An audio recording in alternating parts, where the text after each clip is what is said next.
So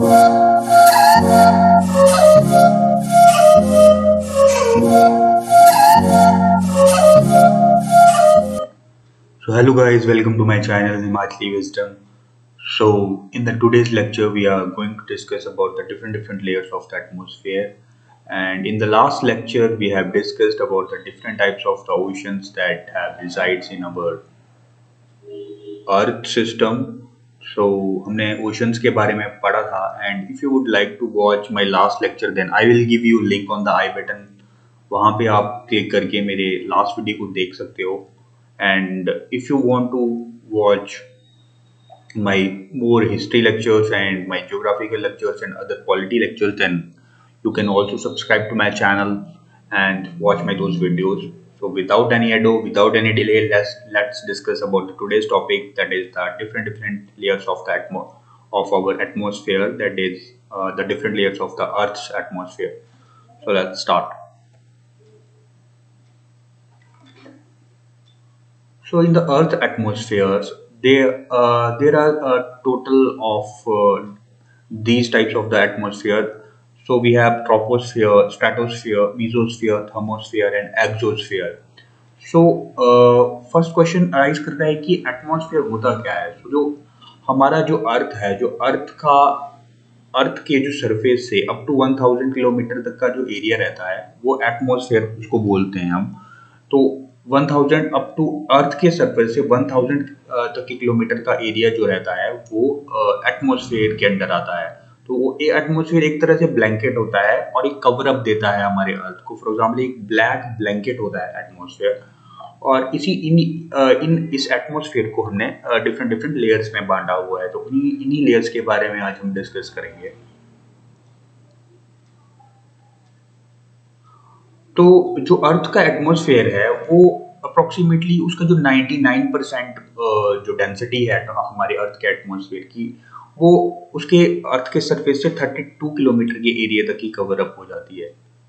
that is बाकी का जो 1000 में से जो 32 किलोमीटर का एरिया है वहीं पे 99% जो है एटमॉस्फेयर का जो भार है वो अर्थ की ग्रेविटेशन पुल की वजह से उसकी डेंसिटी वहीं तक रहती है ज़्यादा से ज़्यादा, और इसके ऊपर सिर्फ कुछ लेयर्स रहती हैं और उन लेयर्स के बारे में हम डिस्कस करेंगे. और जो हमारा अर्थ का एटमॉस्फेयर है उसमें कुछ इंपॉर्टेंट गैसेज हैं जो बायोस्फीयर, दैट इज बायोस्फीयर में मीन्स जहाँ पे लिविंग थिंग्स जो है वो जीवित रह सकें, उनके जीने के लिए जो एसेंशियल गैसेज हैं वो एटमॉस्फेयर में हमारे पाए जाती हैं. और उन एटमॉस्फेयर की जो गैसेज की कॉम्पोजिशन होती है वो रहती है इसमें जो ऑक्सीजन रहती है वो रहती है 21%, कार्बन डाइऑक्साइड इसमें रहेगी 0.03%, हीलियम इसमें रहती है 0.05% एंड हाइड्रोजन का जो कंटेंट रहता है वो रहता है 0.00005%. And then neon we have 0.93% and the nitrogen that is the most abundant gas available in our atmosphere, that is 78% इसका कॉन्स्टिट्यूएंट रहता है. अब हम एटमॉस्फेयर के लेयर्स के बारे में डिस्कस करेंगे. तो हमारे एटमॉस्फेयर की जो सबसे पहली लेयर रहती है वो रहती है ट्रोपोस्फेयर. तो आप देख सकते हो ट्रोपोस्फेयर को डिस्कस करने से पहले please take a look at this, that for example ये जो एरिया यहाँ तक रहता है यूनिवर्स से, इसके ऊपर तो यूनिवर्स स्टार्ट हो जाता है, इंटरप्लैनेटरी स्पेस जिसे बोलते हैं, और यहाँ से लेकर अर्थ के सरफेस तक का एरिया जो रहता है ये सारा का सारा एक ब्लैंकेट की तरह कवर अप करता है. तो ये हमारा एटमॉस्फेयर है. आप इस पिक्चर की सहायता से देख सकते हो, समझ सकते हो कि how our atmosphere look like. तो अब हम देखते हैं जो डिफरेंट लेयर्स होती हैं अर्थ के एटमॉस्फेयर में, उसके बारे में. तो हमारे एटमॉस्फेयर में, अर्थ के एटमॉस्फेयर में डिफरेंट तरह की लेयर्स होती हैं. So first layer is troposphere, then we have stratosphere, then we have mesosphere, then we have thermosphere and then we have exosphere. तो एक एक करके हम डिटेल्स में लेयर्स के बारे में डिस्कस करेंगे. So let's start. तो सबसे पहली लेयर जो आती है वो आती है ट्रोपोस्फेयर. तो ट्रोपोस्फेयर के बारे में डिस्कस करेंगे. तो ट्रोपोस्फेयर रहती है ये अर्थ के सरफेस से स्टार्ट होने वाली सबसे पहली लेयर होती है. और ये ट्रोपोस्फेयर का जो उसका विड्थ होता है अर्थ के सरफेस से, ये जो इक्वेटर है अर्थ का, as we have already discuss about the equator, that what is the equator, that is equator line. Equator पे इसकी जो डेप्थ, इसकी जो विड्थ होती है, जो इसकी चौड़ाई होती है, वो 18 किलोमीटर तक के डिस्टेंस तक जो है ट्रोपोस्फीयर रहती है इक्वेटर इक्वेटर पे। और जब ये पोल्स पे अगर हम इसका हाइट मापते हैं तो हाइट पोल्स पे इसकी हाइट रहती है 8 kilometre, that is 18 kilometre equator पे इसकी हाइट रहेगी, और जो पोल्स हैं वहां पे इसकी हाइट रहेगी 8 किलोमीटर। और जो ट्रोपोस्फीयर रहती है उसकी जो खास बात ये है कि जितने भी हमारे बादल बनते हैं, हम जितने भी क्लाउड्स हैं, हम डिफरेंट डिफरेंट क्लाउड्स के बारे में आने वाले लेक्चर्स में डिस्कस करेंगे। तो डिफरेंट डिफरेंट जो क्लाउड्स रहते हैं वो जो रहते हैं उस यानी कि जो वेदर फिनोमिना होता है हमारी, जितने भी बारिश रिलेटेड फिनोमिना होता है, बारिश जिसकी वजह से होती है, तो वो सारी एक्टिविटीज जो रहती हैं ये ट्रोपोस्फीयर वाली लेयर में होती हैं अर्थ के। और ट्रोपोस्फीयर इसलिए इम्पोर्टेंट रहती है क्योंकि ट्रोपोस्फीयर में की डेंसिटी जो होती है, उसकी डेंसिटी जो होती है वो कुछ ज़्यादा रहती है बाकी लेयर्स की कंपैरेटिवली, क्योंकि डेंसिटी ज़्यादा होने के कारण जो होता है, जो अर्थ की जो हीट एब्जॉर्प्शन में जो है ये ट्रोपोस्फीयर लेयर जो होती है ये सहायता करती है। तो जैसे जैसे ट्रोपोस्फीयर से हम ऊपर की तरफ, जैसे ऊपर वाली लेयर होती है ट्रोपोस्फीयर से स्ट्रेटोस्फीयर की तरफ जाते हैं तो ये डेंसिटी कम हो जाती है। तो डेंसिटी कम होने की वजह से जो है, एयर की डेंसिटी कम होने की वजह से हीट एब्जॉर्प्शन कम होती जाती है। तो जब हीट एब्जॉर्प्शन कम होती जाती है तो टेम्परेचर गिरना स्टार्ट हो जाता है। तो ट्रोपोस्फीयर जहां पे खत्म होती है उसको हम बोलते हैं ट्रोपोपाउस, और ट्रोपोपाउस पे इसका टेम्परेचर माइनस तक जो है, इसका टेम्परेचर जो है -58 डिग्री सेल्सियस तक गिर जाता है। दैट इज नीचे से स्टार्ट होके ऊपर तक जब हम जाते हैं ट्रोपोस्फीयर से ट्रोपोपाउस तक, ट्रोपोपाउस मीन जहां जिसके बाद से जो है स्ट्रेटोस्फीयर स्टार्ट हो जाती है। तो ट्रोपोपाउस जो रहता है वो -58 डिग्री सेल्सियस टेम्परेचर तक अवेलेबल रहता है ट्रोपोपाउस पे, जहां पे ट्रोपोस्फीयर खत्म हो जाती है। तो हम पिक्चर की सहायता से देख सकते हो, ये है अर्थ का सरफेस है, अर्थ है ये, और अर्थ के ऊपर वाले एटमॉस्फेयर से, अर्थ के सरफेस से जस्ट ऊपर 18 किलोमीटर तक इक्वेटर पे जो है ट्रोपोस्फीयर पाई जाती है। तो ये ट्रोपोस्फीयर है जिसमें कि सारी वेदर रिलेटेड एक्टिविटीज होंगी। आप बादल देख सकते हो, यहाँ पे जितने भी वेदर फिनोमिना होंगे ये ट्रोपोस्फीयर में होंगे। तो अब हम डिस्कस करते हैं नेक्स्ट लेयर के बारे में, दैट इज स्ट्रेटोस्फीयर।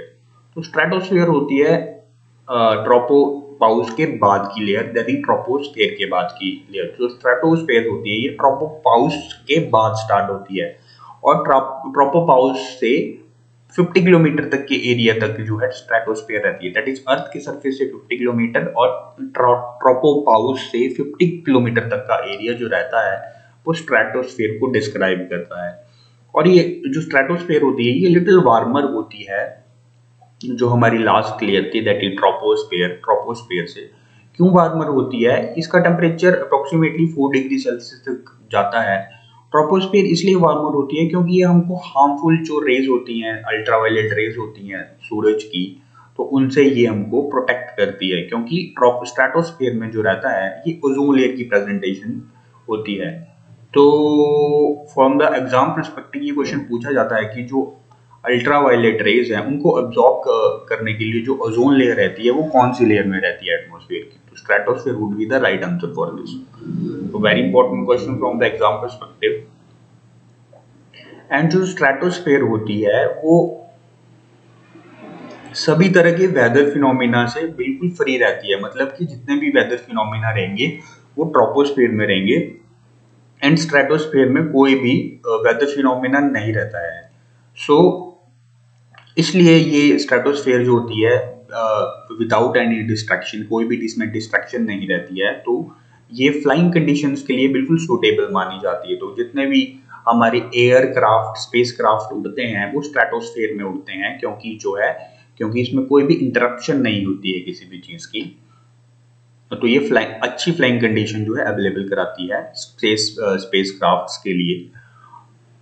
इसके बाद जो होता है स्ट्रेटोस्फीयर के बाद जब इसका एंड पॉइंट आता है उसको बोलेंगे हम स्ट्रेटोपाउस। तो स्ट्रेटोपाउस तक स्ट्रेटोस्फीयर रहेगी, और उस यानी कि 50 किलोमीटर के बाद जो होता है टेम्परेचर स्ट्रेटोपाउस के बाद जो है फिर से गिरना स्टार्ट हो जाता है, और उसके बाद हम मीजोस्फीयर पे पहुंच जाते हैं।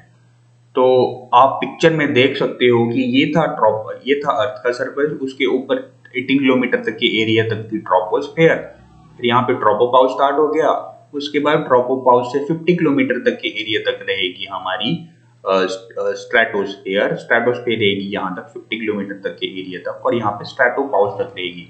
उस यहाँ से लेकर यहाँ तक जो टेम्परेचर रहेगा ये 4 डिग्री सेल्सियस तक रहेगा। और इसके बाद जो है मीजोस्फीयर से, स्ट्रेटोपाउस से जब हम मीजोस्फीयर में जाएंगे तो टेम्परेचर गिरना स्टार्ट हो जाता है, और ये इतना गिर जाता है कि -90 डिग्री सेल्सियस तक पहुंच जाता है। Let's discuss about the mesosphere. So the next layer of the atmosphere that we have is mesosphere. तो जो मीजोस्फीयर रहती है ये स्ट्रेटोपाउस के बाद स्टार्ट होती है। सो स्ट्रेटोपाउस के बाद मीजोपाउस तक जो रहता है वो मीजोस्फीयर रहती है। मीजोपाउस जो होता है वो मीजोस्फीयर का एंड पॉइंट होता है। और ये स्ट्रेटोपाउस से 80 किलोमीटर तक का एरिया जो रहता है, जो 80 किलोमीटर का जो हाइट रहेगी, दैट इज फॉर एग्जांपल अगर ये स्ट्रेटोपाउस है तो स्ट्रेटोपाउस से 80 किलोमीटर तक का जो डिस्टेंस रहेगा वो मीजोस्फीयर को रिप्रेजेंट करेगा। और ये मीजोस्फीयर जो होती है, क्योंकि इसमें टेम्परेचर गिर जाता है बहुत ज्यादा स्ट्रेटोपाउस के बाद, तो ये -90 डिग्री सेल्सियस तक जो है गिर जाता है, और मीजोपाउस पे ये जो है लेयर जो है एंड हो जाती है। तो as you can see in this picture that here is the picture of the distance of the distance covered by the mesosphere between the mesopause and the stratopause। that is stratopause और mesopause के बीच में जो layer आएगी वो mesosphere रहेगी, simple। and all you need to remember about this layer is its temperature, that is it can drop up to -90 degrees Celsius। Now let's discuss about the next sphere after the mesopause we have thermosphere। तो जब mesopause तक layer हमारा atmosphere खत्म हो जाता है तो उसके बाद जो होता है थर्मोस्फेयर जो है स्टार्ट रहती है मीजोपाउस के बाद। तो मीजोपाउस से 640 किलोमीटर तक का जो हाइट रहेगी, दैट इज फॉर एग्जाम्पल अगर ये मीजोपाउस है तो मीजोपाउस से 640 किलोमीटर तक का जो डिस्टेंस रहेगा वो थर्मोस्फेयर को रिप्रेजेंट करता है। And as we have suggested this name that thermosphere, तो इसमें थर्मल मतलब टेम्परेचर है, तो उसका ये लेयर जो है बहुत वार्म आती है, बहुत गर्म लेयर होती है। क्यों इसमें इतनी गर्म क्यों होती है? इतनी गर्म होती है कि इसका टेम्परेचर जो है 1480 डिग्री सेल्सियस तक जो है राइज कर जाता है। और इसलिए राइज करता है क्योंकि इस लेयर में भी ऑब्जॉर्प्शन होती है किसकी? अल्ट्रावायलेट रेज की, और साथ ही इस लेयर में एक्स रेज की ऑब्जॉर्प्शन भी होंगी। तो जो हमारी जो हमारी स्ट्रेटोस्फीयर थी उसमें सिर्फ अल्ट्रावायलेट रेज जो सन की उसकी ऑब्जॉर्प्शन रहती है, लेकिन थर्मोस्फीयर में एक्स रेज और अल्ट्रावायलेट दोनों की ऑब्जॉर्प्शन के कारण जो है इसका टेम्परेचर जो है 1480 डिग्री सेल्सियस तक चला जाता है। और थर्मोस्फीयर इतनी गर्म होती है कि जो मीटियोर्स होते हैं, मीटियोर्स के बारे में we have already discussed in the last lecture कि मीटियोर्स और मीटियोराइट्स क्या होते हैं। तो जो थर्मोस्फीयर जो मीटियोर्स जो डेब्रिस होता है मीटियोर्स का, जो जितना भी छोटे छोटे मीटियोर्स जो एस्ट्रॉइड बेल्ट होती है वहां से टूटकर पृथ्वी की तरफ आते हैं, तो मीटियोर्स जो है इस ज्यादा टेम्परेचर की वजह से जब वो थर्मोस्फीयर में एंटर करते हैं, ये छोटे छोटे जब मीटियोर्स जो है वो थर्मोस्फीयर में एंटर करेंगे तो ये यहाँ पे बर्न अप हो जाते हैं, क्योंकि इसका टेम्परेचर बहुत ज्यादा होता है इसके कारण। तो एक तरह से थर्मोस्फीयर जो है एक तरह से एक शील्ड के रूप में कार्य करती है अर्थ को मीटियोर से बचाने के लिए। सो थर्मोस्फीयर में टेम्परेचर ज्यादा होने के साथ साथ इसमें कुछ आयंस भी प्रेजेंट रहते हैं, क्योंकि इसमें एक्स रेज की प्रेजेंटेशन रहती है। तो आयंस होने के कारण जो है थर्मोस्फीयर एक सूटेबल लेयर होती है रेडियो कम्युनिकेशंस के लिए। तो जितने भी डिस्टेंस रिलेटेड कम्युनिकेशंस और रेडियो कम्युनिकेशन स्थापित किए जाते हैं हमारे यूनिवर्स में, तो अर्थ में, तो वो थर्मोस्फीयर में स्थापित किए जाते हैं ताकि हम रेडियो कम्युनिकेशंस कर सकें। जितने भी टेलीफोन कम्युनिकेशंस होती हैं, रेडियो वेव्स होती हैं, वो सारी की सारी थर्मोस्फीयर वाली लेयर में जो है वर्क करती हैं। तो this is all about the thermosphere. तो as you can see that after the mesosphere this area up to 640 kilometre का जो डिस्टेंस रहेगा ये थर्मोस्फीयर रहेगा। तो इस लेयर में आप देख सकते हो कि 640 किलोमीटर का इसका डिस्टेंस रहेगा और जितने भी weather related communications related satellites वगैरह जितने भी होंगे वो सारे के सारे थर्मोस्फेयर में जो है वो प्रेजेंट रहते हैं और जितने भी मीटियोर्स होंगे वो इस लेयर्स में आके जल जाते हैं। तो ये लेयर जो है प्रोटेक्ट करती है अर्थ को different different types of the meteors के debris. Now let's discuss about the last layer of the atmosphere, that is exosphere. तो exosphere जो रहेगी as its name suggested that it's exit, यानी कि ये लास्ट रहती है। इसके बाद जो है इंटरप्लैनेटरी स्पेस जो है यूनिवर्स का स्टार्ट हो जाता है, अर्थ का एटमॉस्फेयर खत्म हो जाता है। तो एक्सोस्फेयर का जो डिस्टेंस रहता है वो थर्मोपाउज से, दैट इज जहाँ पे थर्मोस्फेयर खत्म हो जाती है। तो फॉर एग्जाम्पल अगर ये थर्मोपाउज है तो थर्मोपाउज से 960 किलोमीटर 960 किलोमीटर का जो डिस्टेंस रहेगा ये एक्सोस्फेयर को रिप्रेजेंट करेगा। एंड ये एक्सोस्फेयर जो होती है ये बहुत ज्यादा वार्म लेयर होती है, even it is very hotter then that of the thermosphere, और इसका टेम्परेचर जो है 300 डिग्री सेल्सियस से लेकर 1680 डिग्री सेल्सियस तक राइज कर जाता है। बट एक्सोस्फेयर एक तरह से मतलब इसका मोस्ट ऑफ द पार्ट जो है वो इंटरप्लैनेटरी स्पेस के साथ मर्ज कर जाता है, यूनिवर्स के साथ मर्ज कर जाता है, और थोड़ा सा ही स्पेस जो है हमारे एटमॉस्फेयर के साथ मर्ज रहता है। तो इसीलिए इसको एक्सोस्फेयर का नाम दिया गया है। So this is all about the exosphere, and as you can see in this picture that this is exosphere. ये है अर्थ का सरफेस। तो ये रेड वाला है, ये ट्रोपोस्फेयर रहेगा। ट्रोपोस्फेयर के बाद वी हैव स्ट्रेटोस्फेयर रहेगा। स्ट्रेटोस्फेयर के बाद वी हैव थर्मोस्फेयर जो ग्रीन वाला, और ये आप देख रहे हो जो अपना एक्सोस्फेयर है, ये वाला जो एरिया है ये वाला, तो ये एक्सोस्फेयर वाला एरिया है। तो एक्सोस्फेयर जो है आप देख सकते हो कि एक तरह से यूनिवर्स के साथ मर्ज कर रहा है, इंटरप्लैनेटरी स्पेस के साथ बिल्कुल मर्ज कर रहा है। तो ये थे अर्थ सरफेस के, अर्थ के जो एटमॉस्फेयर होते हैं उनके different different types of the layers.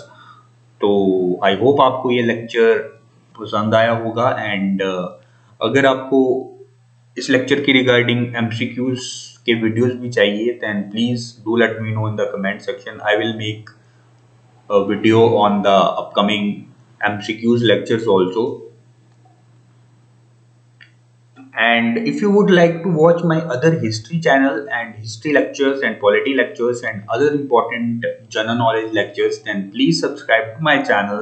Please like my channel, comment on my channel, and please encourage me to do more videos on the general knowledge. Till then, stay safe, stay at your home, keep watching my videos, keep learning, keep reading books. Thank you. Have a nice day. Jai Hind.